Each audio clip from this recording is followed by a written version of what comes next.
I built up walls like mansions to the sky, protect my heart so it would survive. But you climbed in like no one else could do. The day I knew I needed you, I was drifting out, safe from any shore. Didn't want to get hurt anymore, but you pulled me in like no one else could do. The day I knew I needed you.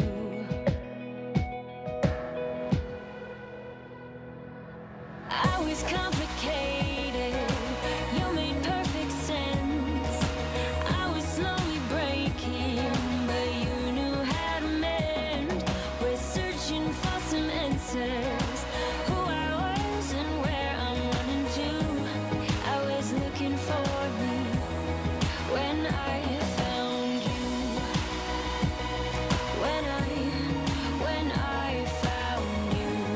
When I found. Felt familiar the moment that we met. Tried to block it out so I forget. Your persistence kept on pushing through. The day I knew I needed you. I was complicated, you made perfect sense. I was slowly breaking, but you knew how to mend. We're searching for some answers, who I was and where I'm running to. I was looking for me when I found you. When I found you. You saved me, changing my direction. I'm falling into our connection. I was complicated, you made perfect sense. I was slowly breaking, but you knew how to mend. We're searching for some answers, who I was and where I'm running to. I was looking for me when I found you. When I found you. When I found you. When I found you. When I found you.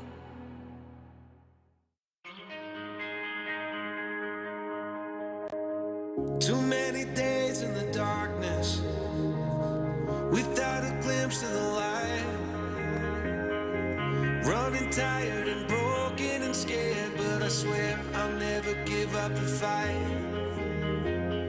I see you broken and beat, head pulled down over your eyes. Every part of you wants to surrender, but darling, you were meant to survive. With every star, we are born again. Open your heart, spend less time in your head. With every star, we are born again. Open your heart, spend less time in your head.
the sun is shining 24/7. 'Cause when we're together, it feels like we're in heaven. If it will get dark, you'll be my million stars. I know I can lean on you. Oh, you catch me like a leaf falling from a tree. If I'll be a shooting star, you make a wish. No, I don't fake this kind of feeling, never felt so real. My heart is on the table 'cause you're my everything. I do, I wanna marry you. 'Cause when you're around, I know it's true. The way you make me feel is so good, baby. So good, so good. Every single day we spend apart, I wanna be with you.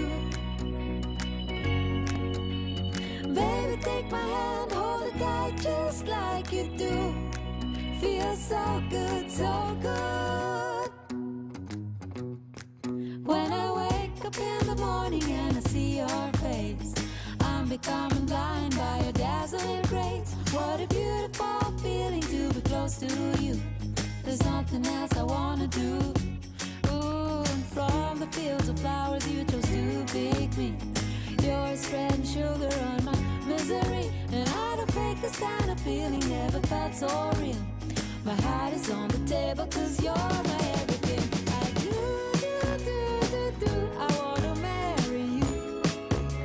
'Cause when you're around, I know it's true.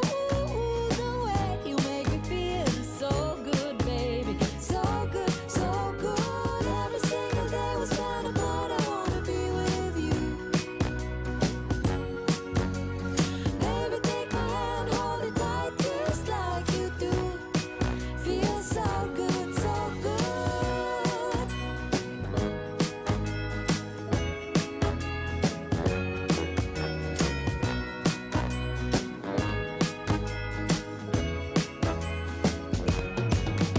And I do, I wanna marry you. 'Cause when you're around, I know it's true.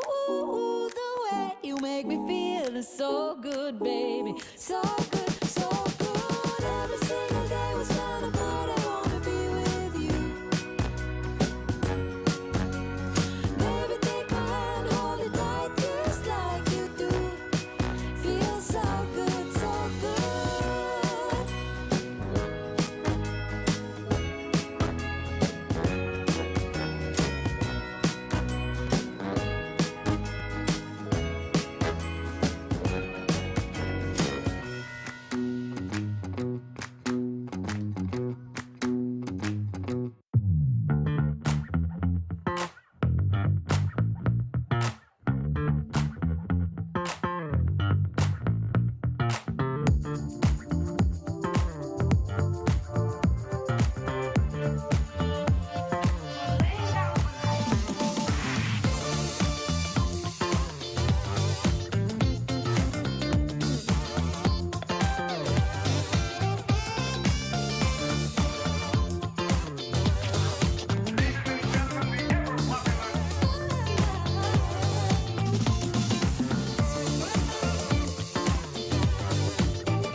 Well, good evening, everyone. Hi, tonight is the first Tuesday of every month, of course, and you know what that means, right? Tonight is the night that I'll help you to learn to see like an artist. Tonight it's photo reviews. We do this on the first Friday of, the first Tuesday. Boy, I'm getting it lost here. The first Tuesday of every month and at 8 p.m. We're glad you're here. And, of course, if this is your first time, then you will learn that it's not about likes, it's not about post-processing, it's not even about technical merit. Tonight, it's all about learning to see like an artist.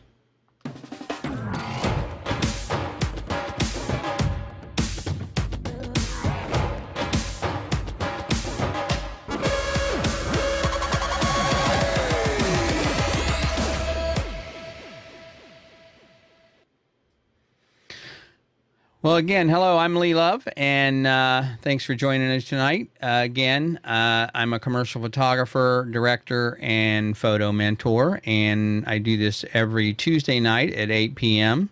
And if you would like to join us, I'd appreciate it. I'd love you to have you join us on YouTube. You can catch us on youtube.com/photo mentor TV. And certainly appreciate it if you would subscribe, if you don't mind. That always helps out. Either that or you can send us that check for $50,000, but so far the only one I got was from a prince in Nigeria, and it bounced, so that didn't work out. Anyway, that's okay. So tonight we're going to cover, we've got some really amazing images I'm going to cover for you and talk to you about, do reviews on them. And the way we do this, by the way, just if there is a new here, is that the images are looked at regarding on and compared against the 7 aspects of art. So these are the used in art and design, and so it's not about likes, it's not about technical merit, it's not about LUTs or presets or any kind of stuff. So it's really about, does the image work or not? And so we use we use lines, shape, form, space, texture, value, and color to evaluate those images and determine how well they communicate. If you're not familiar with these terms, this would be very similar to musical notes or words in constructing a sentence. These are used to communicate certain things. Like, for example, certain colors mean certain things to the brain. Vertical lines denote strength. Horizontal lines denote stability, that kind of thing. So this is what we use as a guideline in reviewing your images. So that way everybody's reviewed the same. The other thing I should tell you is they're all done anonymously. So, and we do that so that nobody's afraid to submit their work. I want to see you guys submit your work, and I don't care what your experience is. I don't care how long you've been shooting. I don't care what camera it is. It can be a phone or it can be a Hasselblad. Doesn't matter. So anyway, one other reminder before we get started is I wanted to remind you that if you have not watched last week's show, you're missing out on something. Did an amazing review with Rick Garrity.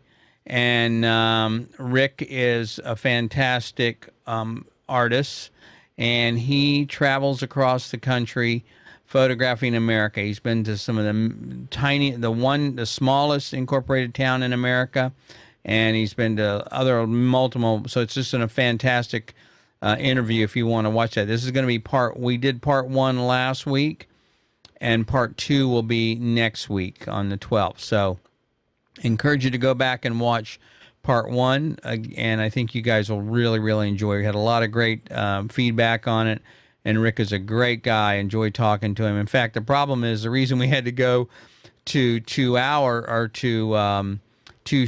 shows was he and I talked for almost 2 hours, and I felt that was just a little too long to put into one show. So anyway, go back and watch Rick's interview. Follow him on Instagram. And we'll set up, and if you've watched part 1, be sure and watch part 2 next week. So, okay, I think that's all that we have so far as announcements are concerned.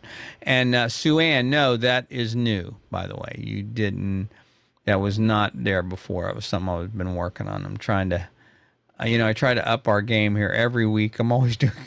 But the problem is I run out of time, so I'm always doing it at the last minute, and I stress myself out. But what am I going to do? So, I tell people if I wasn't for getting things done at the last minute, I wouldn't get anything done at all. So anyway, okay, so let's get into the first couple of images here. Again, before I do that, let me show you. This is a quote, one of my favorite quotes, and I think it's appropriate for tonight, and it's by some guy named Ansel Adams. I don't know, maybe you guys have heard of him. I think he was a landscape photographer. Anyway, very well known, of course. And he had one of his favorite quotes, or one of my favorite quotes of his, is "There's nothing worse than a sharp image of a fuzzy concept." And I really, really like this because it's really is about telling stories. And so you can have a great, there's a lot of people I notice out there in these groups and forums and things like that, that all they talk about is the technical aspects, how sharp it is, or the lens, or the ISO, or the noise, or whatever it may be. And they totally miss the point that none of that means anything if the image doesn't work. If the image doesn't tell a story, the image isn't composed properly.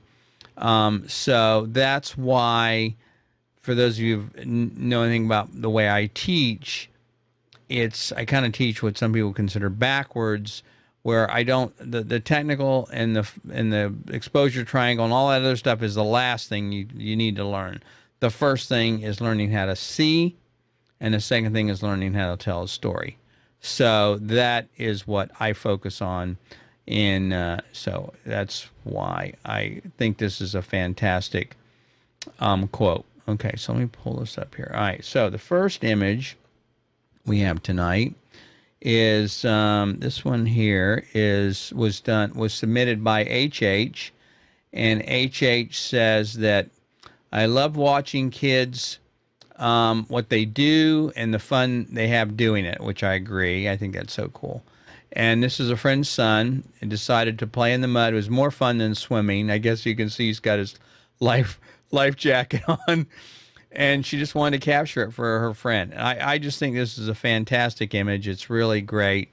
And it really does tell a story. And that's the most important thing.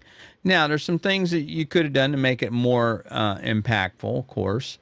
But there's certainly tons of expression and emotion. And so this is what people connect to when they watch it, when they look at an image. There's nothing else to distract them. They know exactly what's going on. And obviously it's little boy. Now, so let's see here. I forgot to bring this up. So if I have this image here, I'm going to try and bring this up a little closer. Let's see here. Sorry. I want to show you what this looks like if you crop it just a little bit. Okay. So if we bring this up here, and we can close this down. We don't need all this over here. Okay. So there's the background obviously is a little distracting. I mean, I don't put too much emphasis on the technical merit on these kinds of things because they're the easiest to fix. In other words, okay, yes, maybe it's blown out, maybe exposure, maybe a little fill flash, whatever. But that is really super easy to fix. What's hard, what's more difficult for people to learn, is how to see this picture to begin with, how to grab that emotion and how to compose it. So as far as composition, I would say there's a couple things you could do, make it a little bit stronger. One is, now I understand people, are looking at their light meter or their focus point. So you might be able to bring it in a little bit like this, and that might make it a little bit stronger because now the stuff on the left is wasted space. It's not really, you're not really doing anything to draw the viewer. But by composing it this way, cropping a little bit, in fact, you may have some more in the frame. You could crop them over to, or not crop the right movie, depends on the image. And of course, you could get fancy and you could do some post-processing and you could darken the background, which would be something that I would suggest, and make him stand out just a little bit more. But even the way it is, it's still composed and it still captures that emotion. And that's really, really what you're trying to do here. And I think the mud on the face, you've captured his eyes perfectly, and even with his mouth open. So great job here. You know, this is again where I'm talking about learning to see. HH saw this photo and she anticipated what was going on and she grabbed it. Some people may even just ignore this photo completely, but because she didn't, she's able to really get a really good photo. She's been only been shooting about a couple of years, I think. And so, good job on this one. So anyway, again, some people will say, well, it's blown out. It's just, yes, there's some exposure issues you can fix and work on. But again, I can teach you how to do that. That is super simple to fix. I know most people complain about, oh, well, you got allergic exposure triangle. All that's important. And yes, exposure is important, but if you don't capture the emotion first, it doesn't matter. It can be a perfectly exposed image and not be very interesting, be boring. I've seen like lots of perfectly exposed sunsets that are big yawns because why? Nobody cares. So, okay. Let's see what else we got here. Yes, and Allie did say she watched the interview. Thanks, Allie, and it's really good. It's worth watching again. Okay. See what else we got here. So the next one, this is an image. Let's see here. This is an image by CB. And if you guys are in the group, you probably know who this is. It's not very hard to figure out. CB's been shooting about 5 years. And they use two separate lights, one trying to light the helmet and the face separately. And this is a really good example of trying to use depth.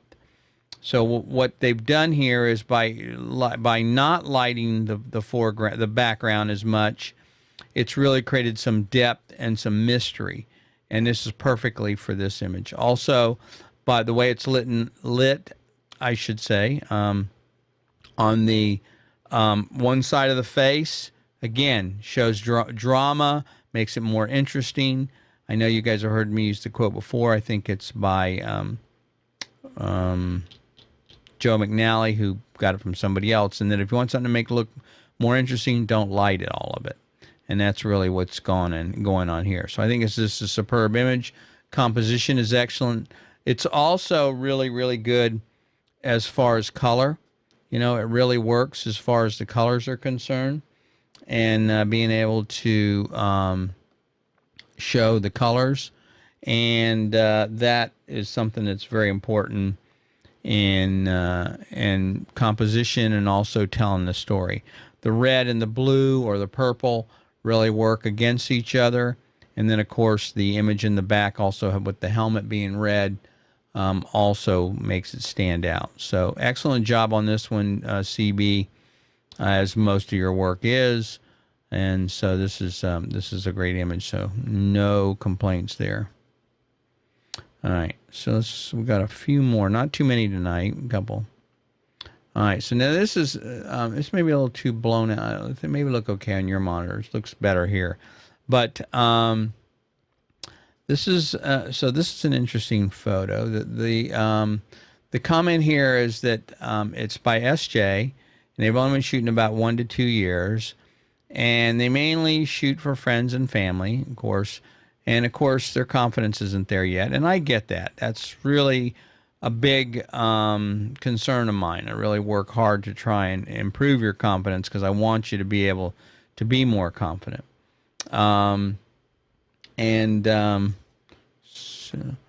Anyway, so the idea here is I think you've done a great job, though, on this one. I think there's nothing to worry about on this one. Even though you're not used to doing newborns, this is still a pretty amazing photo, and it's the great composition. You've got, it's not distracting. My eyes go right to the baby's face, although the hair is pretty curly and kind of does get your attention, but it's different. Use the foreground by using the white in the foreground. It draws your eye directly to the subject instead of just zooming in or being tight, or sometimes shooting down can be, boring. I think this is a little more than that, and so I think this is pretty good. I think there is not too much I would say that I would suggest on this one. Really, I think you've got a good job here on this one as well, composition wise. So. Trying to think if there's any, I don't photograph newborns, so this is not a genre that I'm super familiar with. I have been hired many times to teach people how to light newborns, but not the other way around. So anyway, but a nice job on this one, and I think I think you did a good job on this one, even though you're not used to photographing children. I would say stick with it. You're doing a good job. Okay. Let's see what have we got here next. Okay, this is kind of a cool one. This is was submitted by OT, and OT's been shooting about 3 or 4 years, and OT says it's spring training, and they have 5 grandchildren, and congratulations on that, by the way, and that you can photograph on the field. And so she's trying to save a moment to help them grow up and use for practice, and also use an opportunity for her to practice, which is perfect. As someone, I used to shoot sports professionally, so I know a little something about this, and I think there's a number of things that really work for this picture, this image. Number one, normally I would say you could crop this image, but not in this case. I think it's actually better the way it is. But what you've got here is you really have attention on the coach's or the ump's face, and that you can see the intensity of that there, and so that really works. You've included the young man's eyes, which is important in sports. You definitely want to make sure every time, there's some really great photos, but they're not showing the eyes. You really want to show the expression and the person's eyes when you're photographing sports. Obviously, the ball and the placement of the ball is really important. It tells a complete story, right? And that including the boy to the right, the runner. So this is really a great capture I believe, and you've done an excellent job here. There's nothing, again, I can suggest that you would change on this. It's sharp. Technically, it's correct. And it really does tell the story. The boy's safe. He made, the ball still in play. The eyes on the coach or the ump, and then the boy's concentration, and his foot on the bag. Really, just a complete story. Very, very good job, OT. And so this is, if you keep this up, you can capture these kind of shots. It's interesting because so many people think, oh, wow, you need a camera that'll shoot, 20 frames a second to be able to do this. Actually, you don't.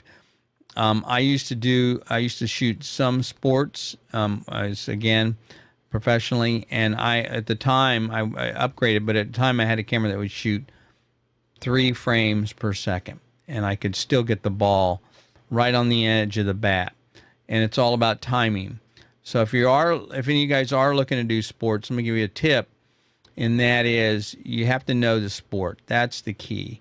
Knowing the sport so you know what's going to happen next, and being able to anticipate what's going to happen next. So you got to know where you need to be and to capture the image, and then what the next play or what's going to happen with the next runner or player or football, soccer, whatever it may be. Like, for example, I'm going to give you an example. When I was shooting basketball, a lot of times, and even baseball, what I would do is pre-focus. So instead of letting the camera focus, I would focus on the ground where I know the player's going to be. Or it's basketball, I'd focus on the net where I know they're going to go jump up and do a play, or focus on the base. And that way, and hold it and locked and focus. I use back button focus, which is something we should probably talk about one week. And I would wait, and then when I anticipate what's going to happen, and then I would fire. And that's a great way to make sure you're going to capture the image, because now you're not waiting on the camera to focus. You know exactly what's going to happen. You know you're already there. You're waiting, and you can get much more accurate images that way. So anyway, great job on this one. Fantastic. I can't applaud this one enough. It's just, again, also the background's not busy. The problem with a lot of these kind of photos is that there is a parent sitting behind the plate or behind the runners, and so you got a whole bunch of parents sitting there in chairs, and that's very distracting. But this definitely works. So nice job. Okay. Okay, let's see what we got. So the next one. Now, this is an interesting one here. I'll tell you, it's a little, what she says is that, this is again from OT, and she was excited to find on the beach. I was walking the walk wanted to share with her parents who's elderly and disabled and can't make it to the beach. So she saw this.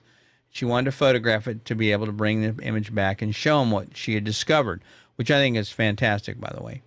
It's a, I don't know what it is. It's, maybe it's coral, could be. And it looks like maybe a, I don't know. It's interesting, whatever it is.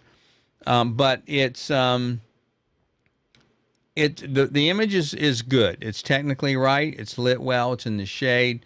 Good detail. So the problem is there's no scale or any reference. So if you don't know what it is, which I don't, then it's a little bit, you kind of lost a little bit. So it's not as strong as image as the one before, but it's certainly technically accurate.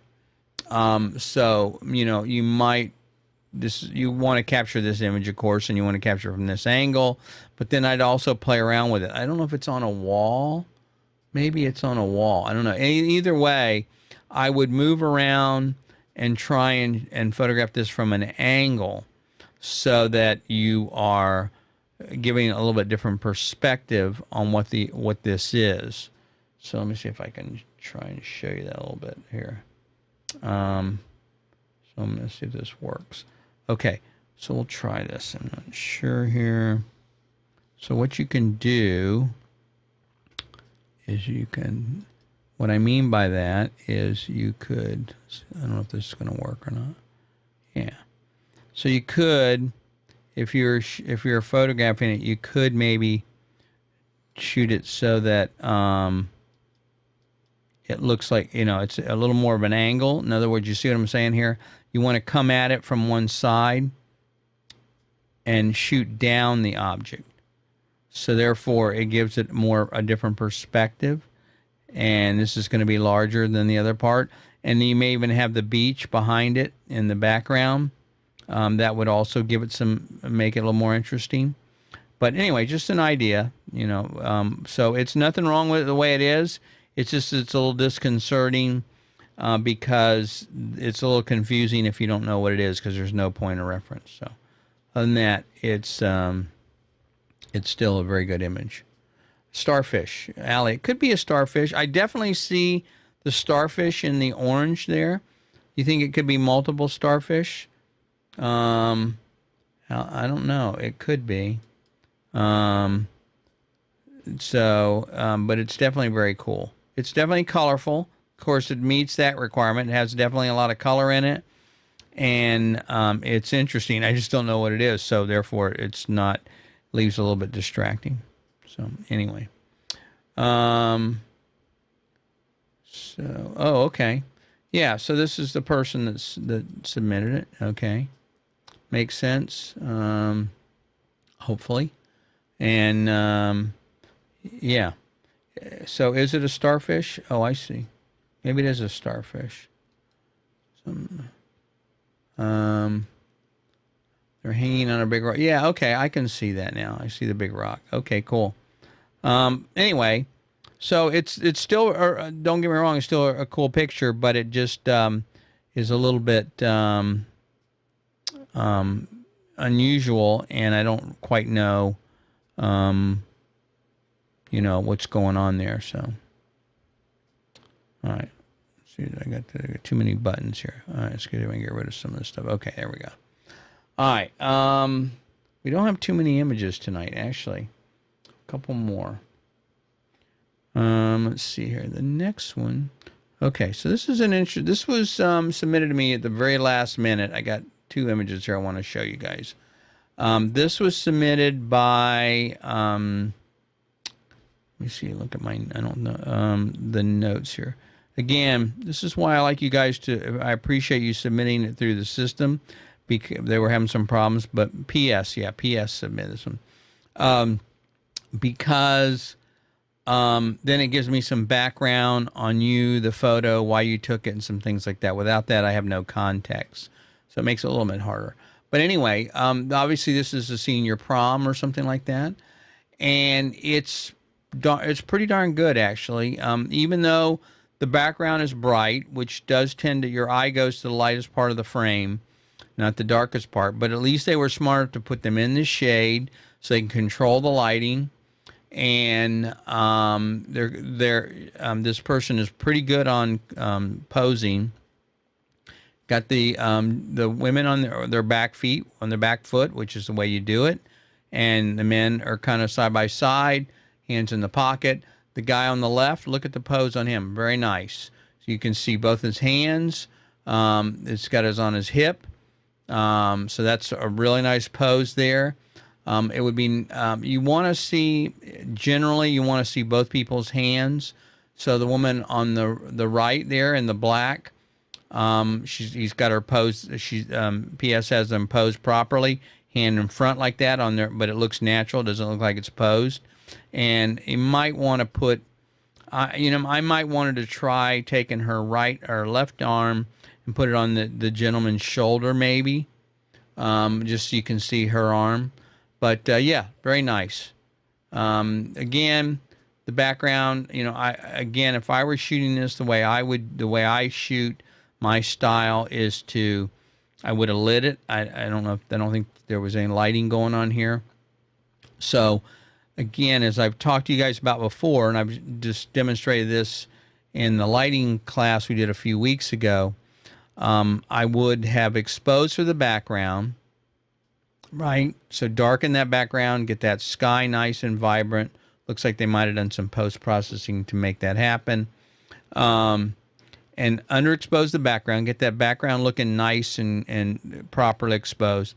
Then add the flash to bring the exposure on the couples up. Then that would allow you to balance the two together, and you can control that, what's called the lighting ratio. Because the lighting ratio, if you don't control the lighting ratio, you're stuck. In other words, you have to go with what the camera says it's going to do or what the exposure is going to do. Otherwise, she probably had to raise the exposure to get the faces lit properly, which means the background is going to be also overexposed because there are two different lighting ratios.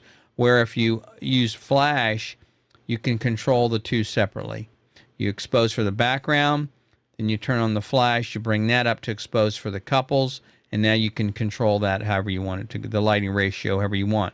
You can make it look 50-50, 70-30, however you want to do it, as far as making it darker or making it look like it's not lit. I know you guys have shown you guys pictures of this before, but nice job on the posing. Okay, one more, and this one is a really nice one here. This one is, let's see here. So this is a pretty impressive photo here, I think, for a number of reasons. Number one, the posing is very, very good. I would have liked to, you can barely see the gentleman on his right arm, but that's okay. It's not a showstopper, but it would have been nice to have him hold, you can see his hand. But anyway, and then of course the young woman, very attractive in my opinion. And the dress, of course, is spectacular. But I'm sure that the photographer didn't pick this. They probably picked the location, but not the shoes. But the color of the shoes to me are really amazing because it just really sets off the outfit. You could have gone with red shoes as well, would have been also a good color contrast. But the red background is also, again, you're using color here. Red and black, red and the rose or the boutonniere work together. Excellent use of color on this kind of thing. The black, of course, makes it stand out. They've been doing this a while. They understand how to use shade, put them inside this barn. But the pose is what does it. So if you look at his legs, okay, he's got his right leg, instead of him just standing there like with his arms out, or looking bored, what's called the fig leaf pose, right, where they stick there and their hands are kind of just sitting in front of him. He's posed properly. Posed with his foot forward, so it forms a triangle, which is one of the things you want to try and do. She's posed again the same way, her leg forward a little bit. So again, you can see that there's some space there, gives us some depth, some distance, makes a triangle, really looks nice. And the fact that she's got her arm up around him is also really nice posing technique on that as well. So very, very good one on this one, P.S. And so nice job on that. Good all the way around. And I saw a number of the ones that they had on this in this series, and these were all excellent. But this is the strongest one of the two, and the reason why is, again, the posing and the use of color. So again, it's one thing I've discovered, and the fact, shooting as long as I have, I used to be really, really enamored with lighting, and now it's become so, because I do so much of it and I know how lighting works, I can quickly analyze a scene and determine the lighting. Okay, that looks nice. Yeah, I understand what's going on with the lighting, and it's not too magical anymore, I guess. It's pretty easy to duplicate. But what I have noticed, and what I'm tend to be more drawn to, you might do the same, you might notice this yourself, and that is the styling and the makeup. The styling and the makeup will tend to make an image really, really pop and really look good. And that's even more dramatic in many ways than the lighting. So anyway, nice job on this one. P.S. I'd like to see you submit some more of your work. I think a lot of people can learn from this, and so good job. Okay. Let me see here. One thing I also want to remind you guys, if you just joined us, remind you again about our buddy Rick, who is we're doing part 2 of his interview on photographing America. If you missed part 1, it's on it was last week's show. Really, really worth watching. It's an excellent interview. And next week he gets into more. Part 2, he gets into more, showing more of his images. The first part, we showed a few of his images, but we talked a lot about what it took, how he got into it, that kind of stuff. But the second part is much more image oriented, and I think you guys will really enjoy that. So I encourage you to check out next week's show on Photographing America with Rick Garrity, part 2. Okay. Let me see here. I think that's about it. The other thing we're going to do tonight is, if you are also new to joining us, is we once a month I scour our group and I look at all the people that have not submitted work actually, because you don't submit this. It's something that I pick on my own. But I watch what you guys are doing. I talk to you. I ask questions. And just try and learn about what kind of stuff you're trying to do and how I can help you. And so by doing that, I learn a lot about you guys. I get to be friends, and it's pretty nice. I really enjoy learning what kinds of things you're working on. And so we started this in January. January was Jessica Marshall. And so I encourage you to check that out. Jessica had an amazing picture. I should have it here, and I should show you guys these each week, but I forgot about it, each month. And then the second week was Allie Nova, and Allie is an amazing photographer. She's just really gotten good really quickly as well. Last month was, did I say week? Last month was Tamara and Mackenzie. And she's another talented person, really, not just a photographer, but she's a sketch artist. She's a musician, just crazy creative stuff. Anyway, so the point of doing that is that I want to encourage you guys. I look for talent. It's not about just photography. It's about a lot of things.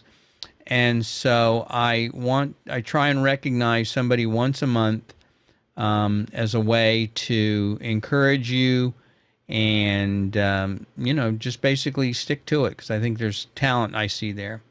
So this month we have a new winner, and that person is... This month's winner is one of those people who's extremely talented, but very low-key about her talent. I met her back in January of 2022 and was immediately impressed with her lighting capability. But when I asked how long she'd been shooting, she shocked me, telling me she only just received her camera a Canon T7 back in August of 2021. The more of her work she kept producing, the more impressed I became. How in the world could this woman get so good in 6 months? Maybe I should sell all of my gear and give up on photography. But then I found out her secret. Among her background in newspaper advertising, she also has a degree in advertising art and design. Well, duh. Having a degree in graphic design does not make you a photographer. But of all the students that I have had that were graphic designers, they always got it faster than anyone else. In fact, I was a little envious of how quickly their work progressed. But of course, this makes sense. Someone with a graphic design background already understands the 7 elements of art that I preach over and over: line, shape, form, space, texture, value, and color. Designers are taught from the beginning of how and why to use composition. After all, their entire job is to be a visual communicator, to take an intangible concept and communicate it visually. Her growth and improvement has been amazing to watch, but one of the other attributes that makes her a fast learner is she is open to suggestions. She seeks advice and is willing to try these ideas, not knowing if they will work or not. I am thrilled to announce Crystal Rivera as Photo Mentor Artist of the Month. Crystal, congratulations. And Crystal will receive, again, as all our winners do, a free photo session, a mentoring session, whenever she would like, and also a $100 gift certificate from Amazon to use as she would like. I wish it was another 0 on the end of it, but unfortunately that's the way it goes. But Crystal is an amazing person. She's incredibly talented. She's actually taught me a number of things, even as hard-headed as I am. And one of them is design. And she's somewhat, I guess I could say she's somewhat responsible for the new design of the website, or not just the website, but of the graphics that we use. It's something that I've been wanting to do for a long time, but she, I think she brought it up and she mentioned it to me, so that motivated me to go, okay, I really need to do this. So anyway, Crystal is very, very talented, and her photography is pretty amazing too. Like I said, I am very impressed with her lighting capability of the stuff she's done with her son. I don't know if you guys remember of her son with a guitar. And she doesn't have any speed lights or anything like that. All she has is some incandescent. They may be LEDs or fluorescent, those curly Q bulbs, but it's not much. But the fact is, what she's able to do with it is fantastic. So, Crystal, congratulations, and I hope that this encourages you to keep going with your photography and to, again, utilize the time you have, the mentoring session whenever you want. Let me know. We'll reach out. We'll do this on Zoom or something, and I will contact you about getting your gift certificate. Also, I should mention that last month was Tamara, as I said before, and Sue Ann, our content manager, will has been trying to contact Tamara to do an interview. She did one with Allie. She just posted. It's just a fantastic interview. You guys got to check it out. So if you go to Photo Mentor Academy and you can go to the blog there, you can find them. Also, if you look in the chat, that Sue Ann put links in there in the chat as well, both to both articles, and I think also maybe the one on Rick. I'm not sure. Did an article on Rick. So anyway, just a lot of good stuff and really in-depth information. I think and very entertaining. She's just a fantastic writer, but don't tell her because then she'll get a big head. So check that out. There's one is on Jessica, also one on Allie, just posted today or a couple days ago, and then one coming up on Tamara, and she'll also do one on Crystal, which will get you some insight on that as well. So I think that's pretty much it. I guess I'll leave you with one other thing here. And you guys know I'm always good on these things. But, I tell you guys all the time, but if you want your photography to touch more people, then forget about learning to take better photos and learn to tell better stories. Good night. Catch us next week, Tuesday, 8 p.m. Rick Garrity.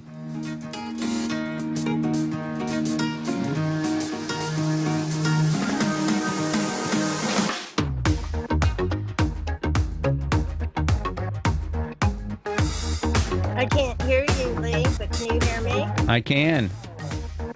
I gotta tell you, I love that Allie is experimenting with the lighting outdoors. Yeah. With her macro, Nicole. I love that people are putting up. Yeah. It's so exciting that Crystal won.